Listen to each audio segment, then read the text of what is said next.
On the 31st of December, 1942, Emperor Hirohito would approve Operation K, which was the complete withdrawal of Japanese forces from Guadalcanal.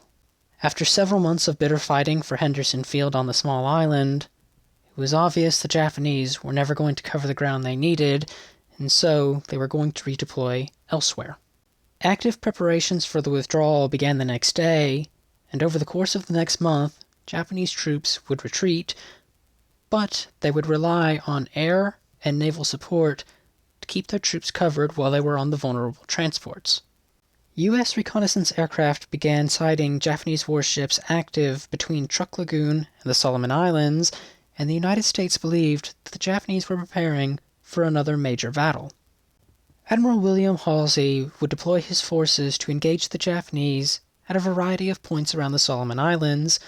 These included the aircraft carriers Enterprise and Saratoga, but it also included Task Force 18. In command of Task Force 18 was Rear Admiral Robert Giffen aboard the USS Wichita, and his task force was comprised of 2 auxiliary aircraft carriers, 5 cruisers, and 7 destroyers.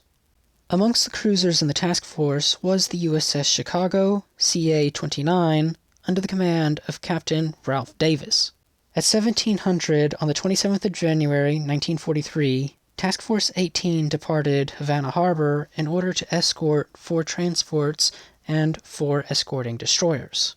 The task force was expected to rendezvous with the transports on the evening of the 29th of January. Unfortunately, the 2 escort carriers, Shenango and Sewanee, were only capable of 18 knots maximum, which would prevent the task force from rendezvousing with the transports as expected, so the 2 carriers would be left behind. The formation of ships would carry along at a speed of 24 knots, with Wichita in the lead and Chicago second in line. By the evening of the 29th of January, the task force was zigzagging north of Rennell Island, roughly 35 miles away from Guadalcanal. They were zigzagging because of possible submarine sightings in the area. The ships were also darkened, and their radar was highly active, with all of their anti-aircraft batteries being manned, just in case an air attack commenced. Unknown to Task Force 18, the Japanese had already detected them in the afternoon and launched G3M3 Type 96 bombers along with G4M1 Type 1 bombers from the 701st and 705th Squadrons. At 1910, Chicago's radar picked up an unidentified squadron of aircraft 25 miles to the west, and they were circling to the rear of the formation, and the distance between the ships and the planes was closing. Wichita quickly confirmed the formations were enemy aircraft. One of the bombers dropped dim white markers parallel to the course of Task Force 18, and a few minutes later, the G4M1s began their attack runs with torpedoes. At 1924, the USS Waller, which was positioned to the starboard side of Chicago, opened fire first, and immediately after, the rest of the U.S. ships began firing. The lead Betty strafed the Waller, but 2 Bettys went for the Louisville, which was just behind Chicago, and they dropped their ordnance.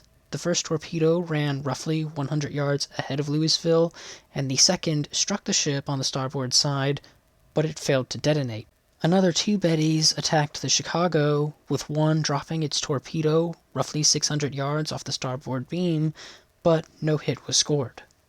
In return, Task Force 18 shot down one of the Bettys, which crashed in the water just off Chicago's stern. With the attack having ended, Giffen, whom was still set on the rendezvous with the transports, ordered the formation to go back on its initial course and reduce speed back to 24 knots. Just as he did so, at 1930, Japanese scout planes dropped white and red flares to illuminate Task Force 18, and another attack was about to commence. At 1931, another formation of Bettys was spotted, and 2 of them began approaching the Chicago. One of the Bettys dropped a torpedo, which ran harmlessly behind Chicago. Fortunately, both of the Bettys were shot down. One of them landed in the water near the Waller, and the other passed over top the Chicago and crashed in the water on the port side. Unfortunately, the burning wrecks of both aircraft, combined with the illumination lights, made the Chicago the brightest ship in the formation, and the Japanese bombers would focus it. At 1740, Chicago's luck would finally run out, as one of the Bettys dropped its aerial torpedo, and it struck Chicago on the starboard side in the after engine room. Both starboard turbines, along with the inboard port turbine, failed instantly. A small fire broke out, the after engine room began flooding, and the ship's communications failed. Over the next few minutes, 2 more Bettys were shot down in the vicinity of Wichita and Chicago, but another torpedo had been released, and it would strike Chicago on the starboard side in the vicinity of the forward engine room. The number 3 and number 4 fire room, along with the forward engine room, began flooding, and the remaining turbine shut down.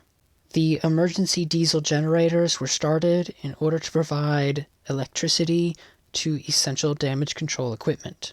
As Chicago slowly drifted to a stop and began to take on an 11-degree list to starboard, Louisville had to veer out of the way in order to avoid a collision, and it would take Chicago's place as second in line. Giffen was immediately notified that Chicago was hit and disabled, and in order to prevent any more ships in his formation from taking severe damage, he ordered a change of course, and he also ordered the ships to slow their speed. The remaining Japanese aircraft were unable to find the U.S. ships, and the attacks for the evening would come to an end. In the meantime, damage control parties aboard Chicago went to work. This was not the first time in the war Chicago had been torpedoed, and so the men were aware of what to do. They extinguished the fires, and they began shoring up bulkheads to prevent progressive flooding. It was also discovered that the rudder had been jammed, and so it was straightened out around midnight. While the damage control party's efforts were commendable, they were unable to save the ship if they could not get the ship out of range of any further Japanese attacks, which, without the turbines, they couldn't do this. So it was decided that the Louisville would take Chicago under tow. A few minutes after midnight on the 30th of January, Louisville was positioned to the bow of Chicago, and the 2 ships were connected to one another, and Captain Joy aboard Louisville later stated, "The passing of the tow was accomplished without a hitch and exactly as planned, with no injury to personnel or damage to material."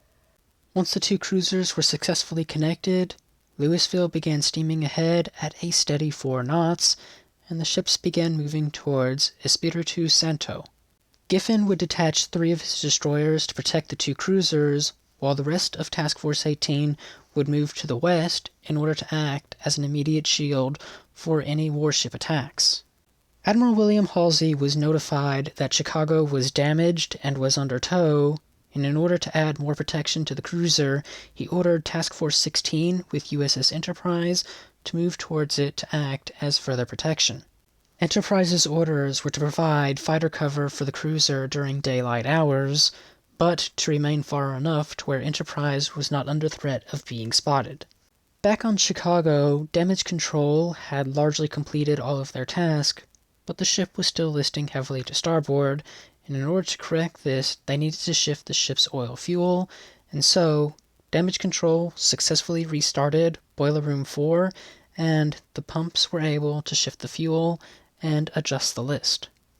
At 6 a.m., the Enterprise launched 4 Dauntless dive bombers to spot Chicago's position in comparison to Enterprise, and at 7:15 a.m., they sighted the cruiser 35 miles east of Rennell Island, and Enterprise immediately launched 8 Wildcat fighters to cover it, which arrived at 8 a.m. A few minutes after 8, the small tug Navajo arrived and would relieve Louisville from towing the Chicago. Once connected, the tug in Chicago got underway at a measly 1 to 2 knots. During the early afternoon, Admiral Halsey ordered the undamaged cruisers of Task Force 18 to retire south, and they would abandon the Chicago with 6 destroyer escorts and the Navajo along with Enterprise's escorting aircraft. By this time, the Navajo had gotten up to a speed of 4 knots.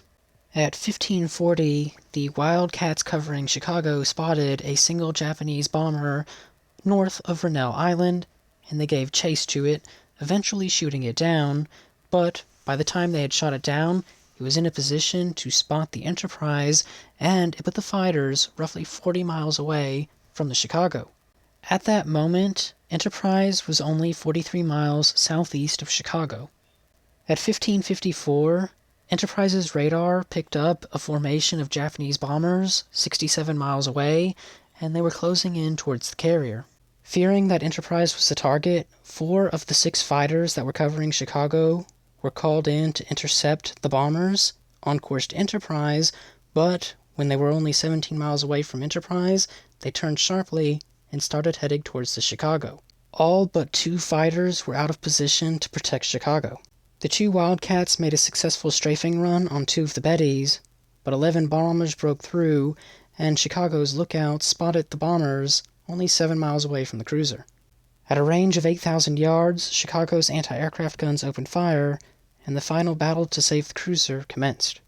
The fierce anti-aircraft fire would shoot down 3 of the Bettys before they could drop their ordnance, but 5 more broke through, and all 5 successfully dropped their torpedoes on Chicago. The first one would strike near the bow, while the other 3 in quick succession would strike the amidships section. The 5th torpedo would miss just off Chicago's stern.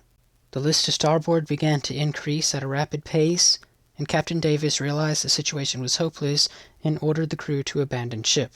Rafts were quickly tossed overboard, and on the Navajo, the crew was attempting to separate the towing line connecting the 2 vessels. After struggling for a few minutes, the towing line was successfully severed, and Navajo was freed from the Chicago. As Chicago was rolling onto its starboard side, fires raging on the deck began to cook off 5-inch ammunition, and the ship fired a final salvo into the air all on its own. At 16:43, just 19 minutes after the Bettys made their torpedo runs, Chicago disappeared beneath the waves, taking 61 crew members with it. 1,069 men had been saved. With the conclusion of the Battle of Grinnell Island, Chicago became the final major U.S. warship sunk around Guadalcanal. The loss of the Chicago was not in vain, as the Japanese were so focused on sinking the cruiser, they let the 4 transports that Chicago was attempting to rendezvous with get off scot-free, and the transports would complete their mission as intended. With the sinking of Chicago, the campaigns for Guadalcanal came to an end, and the Japanese would never be in a position to attack the island again. With that having been said, there's nothing more to add on to this topic for today. So, if you have learned something new in this video, why not leave a like and a comment down below, and have a wonderful day.